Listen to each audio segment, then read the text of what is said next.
Istilah ini ada dalam sejarah konstitusi, tadi disebutkan oleh Pak Fadlison dalam Piagam Jakarta. Dan ketegangan itu terjadi. Tadi disebutkan Ustadz Zaitun.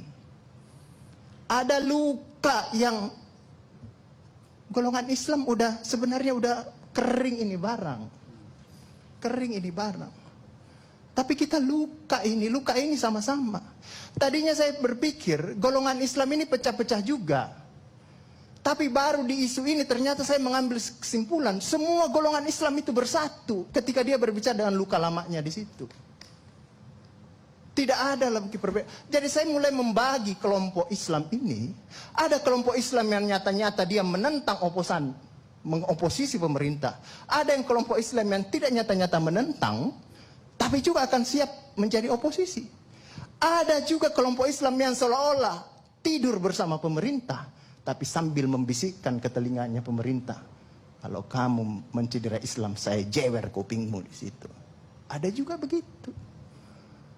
Karena mereka, ketika kelompok agama kemudian mulai disingkirkan, maka dia kemudian semuanya bersatu.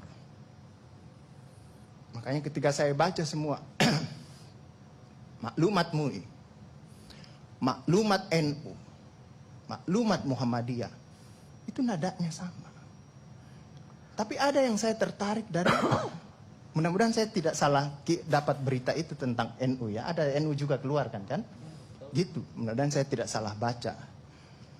Saya lebih sepakat dengan itu. Bahwa kalau kita berbicara HIP ini sebenarnya adalah ini hati-hati. Ini bukan soal membangkitkan komunis.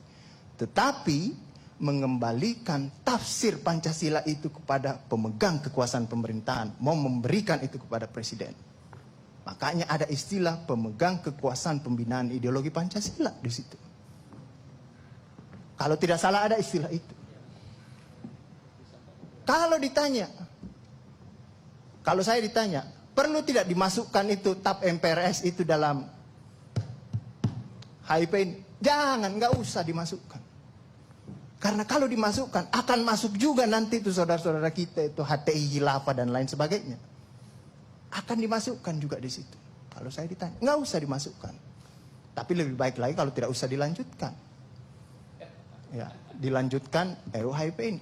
Nah, disinilah kemudian baru berapa minggu lalu, dalam 5 tahun terakhir ini, kelompok-kelompok Islam seolah menjadi terasing di negerinya sendiri. Itu yang dia rasakan. Berapa ulama yang berjuang mendirikan republik ini. Indonesia 80% penduduknya umat Islam. Tidak pernah meminta 80% hasil sumber daya alam yang dikuasai negara untuk umat Islam. Gak ada yang dia minta. Ada gak dia minta? 80% umat Islam penduduk Indonesia tidak pernah meminta 80% APBN untuk umat Islam. Gak ada yang dia minta. Sederhana permintaan umat Islam. Dia mau berdialog sama Tuhannya. Dia mau mengingatkan umatnya akan kebaikan. Yang tidak hanya mengajarkan doa makan dan doa minum, tapi juga cara memilih pemimpin. Kan begitu kira-kira. Nah, inilah ketegangan-ketegangan. Ketika agamanya dinistakan, kok susah sekali ini membawa ke proses hukum. Muncullah demo berjilid-jilid. Yang kemudian berujung ulamanya tidak bisa pulang.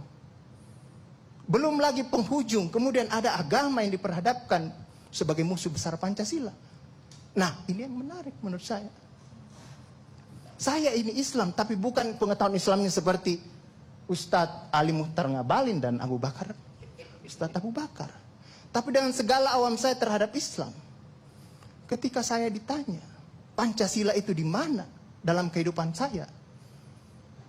Maka saya akan mengatakan bahwa ketika saya lahir, orang tua saya itu membisikkan Pancasila di telinga saya. Cuma bahasanya bukan seperti yang tertulis dalam Undang-Undang Dasar itu. Dia membahasakan Allahu Akbar, Allahu Akbar. Asyhadu an la ilaha illallah. Asyhadu anna Muhammadar Rasulullah. Apa yang saya dengar di situ? Ketuhanan yang Maha Esa. Hayya 'alas shalah. Apa yang saya dengar di situ? Mari kita bersatu sama-sama. Karena kita akan mendirikan sholat. Dan Al-Ankabut mengatakan sholat itu mencegah kamu dari perbuatan keji dan mungkar. Ada kemanusiaan yang adil dan beradab. Saya dengar di situ. Hayya 'alal falah. Mari sama-sama menuju kemenangan. Kemenangan yang bagaimana kita peroleh? Kerakyatan yang dipimpin oleh hikmat kebijaksanaan dalam permusyawaratan perwakilan. Kemenangan yang bagaimana? Keadilan sosial bagi seluruh rakyat Indonesia. Itulah kemenangan yang kita tuju. Kita kembali lagi takbir. Allahu Akbar, Allahu Akbar. La ilaha illallah. Kita ulang lagi. Dan Pancasila yang kita tiupkan itu 5 kali sehari. Belum selesai di sini, selesai bunyi terus. Ya kan Ustadz kan? Belum selesai di daerah sini, selesai bunyi bertalu-talu terus. Seluruh dunia bertalu-talu. Inilah Islam.